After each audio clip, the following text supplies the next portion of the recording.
Pembalap Gresini Racing, Marc Marquez, mencoba berdamai dengan kemalangan demi kemalangan yang terjadi pada akhir pekan lomba yang seharusnya berjalan dengan sempurna. Nama Marc Marquez sudah muncul ke permukaan sebagai pembalap yang difavoritkan untuk menang jelang MotoGP Jerman. Rekor Marquez yang impresif di Sachsenring berupa 11 kemenangan beruntun di semua kelas pada 2010 hingga 2019 dan 2021 menjadi penyebabnya. Meski begitu, juara dunia 8 kali itu sadar bahwa situasinya berbeda. Minder melihat kecepatan dua pembalap terkuat saat ini yaitu Jorge Martin, Prima Pramac, dan Francesco Bagnaia, Ducati Lenovo, dia mengaku butuh akhir pekan sempurna untuk menang. Sayangnya, alih-alih sempurna, justru masalah demi masalah yang menghampiri Marquez hingga hanya finish di posisi ke-6 pada sprint MotoGP Jerman, Sabtu. Dalam hidup ini ada sejumlah hal yang tidak bisa dikendalikan, kata Marquez setelah lomba, dilansir dari GP1.com. Meski begitu, dengan masalah-masalah ini, kami bangkit, start dari posisi ke-13 dan finish ke-6. Catatan positifnya adalah ketika saya mendapatkan jalur yang kosong, kecepatannya kurang lebih sama seperti pembalap-pembalap terdepan. Seperti yang sudah disebutkan, Marquez mengalami petaka bertubi-tubi. Hari pertama sudah berakhir dengan nestapa karena kecelakaan Hixide yang dialaminya pada sesi praktice atau latihan menyebabkan retak tulang jari telunjuk dan memar di tulang rusuk. Memar di bagian dada ini yang paling mengganggu Marquez. Dia segera merasakan nyeri begitu menarik napas lebih dalam karena harus bermanuver dengan intens. Marquez pun mengaku dirinya harus tampil dengan obat penahan rasa sakit yang paling mujarab demi bisa bertahan. Untungnya cuma ada 2 tikungan kanan, di sirkuit lain saya bisa memastikan bahwa mustahil untuk balapan dengan kondisi ini, ucap Marquez. Apakah sampai di situ masalahnya? Tidak. Marquez juga sempat emosi dengan hasil buruk yang diraihnya saat kualifikasi. Cedera saat praktice membuat Marquez harus memulai dari kualifikasi 1. Apes, awalannya tidak berjalan baik karena masalah dengan pemilihan ban. Kemalangan kembali menghampiri Marquez. Ketika dia hendak meningkatkan waktu lap, pembalap lainnya, Stefan Bradl, pembalap wildcard dari Honda, memotong lintasan tepat ketika Marquez berada di belakangnya. Marquez terlihat marah. Permintaan maaf dari Bradl saat latihan start pun ditepisnya. Namun, si alien membantah emosinya semata-mata tertuju kepada Bradl saja. Awalnya jelas saya marah tetapi bukan terhadap dirinya, tetapi lebih karena fakta bahwa saya memiliki masalah teknis dan kehilangan waktu, aku Marquez. Hal-hal demikian bisa terjadi. Sirkuitnya sempit dan sulit untuk memahami situasinya, terutama ketika kita di sini bersama seorang wildcard. Menurut Marquez, diperlukan akhir pekan yang sempurna untuk bisa menang dan kini dia tidak memilikinya.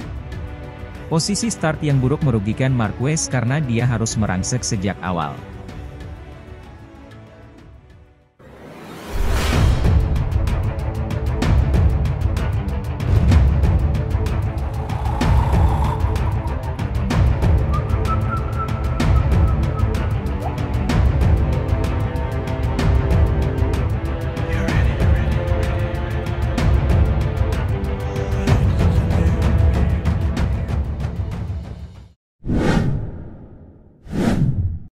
Marc Marquez bisa dikeroyok Francesco Bagnaia dan Jorge Martin, prasangka pengamat MotoGP sebut ada gelagat tak senang. Pengamat MotoGP, Jaime Alguersuari, menyoroti kepindahan Marc Marquez menuju tim pabrikan Ducati untuk MotoGP 2025 mendatang. Nama Marc Marquez kembali menjadi perbincangan belum lama ini setelah dia mendapatkan promosi untuk menjadi rider tim pabrikan. Berkat penampilan kompetitifnya bersama Gresini Racing, Baby Alien resmi mengisi satu tempat di samping Francesco Bagnaia di Ducati. Kemampuan adaptasi yang cepat dari Marquez bersama Gresini Racing telah membuka dan menghadirkan peluang besar tersebut. Dalam perjalanannya, peraih 8 gelar juara dunia itu bersaing dengan Jorge Martin dari Pramac Racing yang juga menjadi kandidat. Persaingan perebutan satu kursi tersebut semakin panas setelah Enea Bastianini si pemilik tempat itu juga masih memiliki kans. Alih-alih memilih Martin, Ducati telah mantap menyebut Marquez sebagai rekan duet Bagnaia usai mempertimbangkan prestasinya. Sementara itu, keputusan juga sudah dibuat Martin dan Bastianini di mana mereka akan merapat ke Aprilia dan KTM. Meski sudah memastikan masa depannya, langkah pembalap berusia 31 tahun itu di sisa musim ini diyakini tidak akan mudah. Martin dan Bastianini hingga Bagnaia tentu akan menunjukkan yang terbaik untuk bisa memberikan salam selamat datang sebagai rider pabrikan. Tak ayal, hal ini mengundang pengamat MotoGP asal Spanyol Jaime Alguersuari untuk berkomentar mengenai kiprah Marquez di sisa musim ini. Alguersuari menyebut ada gelagat tidak sedang dari Bagnaia dan Martin tatkala Marquez menjadi pilihan Ducati untuk musim depan. Apa yang harus mereka lakukan dan apa yang akan dilakukan oleh Martin dan Bagnaia adalah menghabisi Marquez, ucap Alguersuari. Yaitu dengan mempermalukannya, membuatnya terpojok, imbuhnya, dilansir bolasport.com dari Motosan. Dari sisi Bagnaia, murid Valentino Rossi itu dinilai tidak senang dengan Marquez karena akan menyulitkan posisinya sebagai pembalap utama. Karakter pembalap asal Spanyol itu yang dikenal cepat dan memiliki bakat hebat bisa menjadi musuh yang patut diwaspadai oleh Bagnaia. Sedangkan bagi Martin, Marquez menjadi salah satu orang yang harus dikalahkan setelah merebut peluangnya merapat ke Ducati. Karena jauh di lubuk hati mereka berkata, "Mengapa Anda datang ke sini, Mark?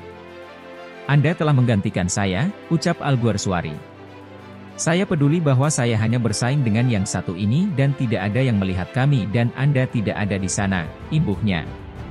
Di sisi lain, Fabio Quartararo menjadi pembalap MotoGP dengan gaji terbesar saat ini. Pembalap Monster Energy Yamaha itu dibayar 12 juta euro per musim, atau setara 220 miliar rupiah dalam 1 tahun berlaga. Angka tersebut menjadikan Fabio Quartararo sebagai pembalap MotoGP dengan bayaran termahal, maka tidak heran kondisi itulah yang membuatnya tetap bertahan di Yamaha meskipun sedang terpuruk. Bahkan dia tidak peduli meski ada yang menyebut dirinya mata duitan, namun kondisi ekonomi memang diakui menjadi salah satu alasannya setia dengan brand berlambang garpu tala tersebut. "Tentu saja ekonomi adalah satu alasan kecil dari semua hal baik yang saya perhatikan, yang lebih dari sekadar janji," ujar Quartararo, dikutip Crash.net, Senin 10 Juni 2024. Pembalap asal Prancis itu punya kontrak bersama Yamaha sampai 2026. Padahal musim ini saja performanya cukup buruk, dia tidak pernah meraih podium bahkan untuk masuk 10 besar saja kesulitan.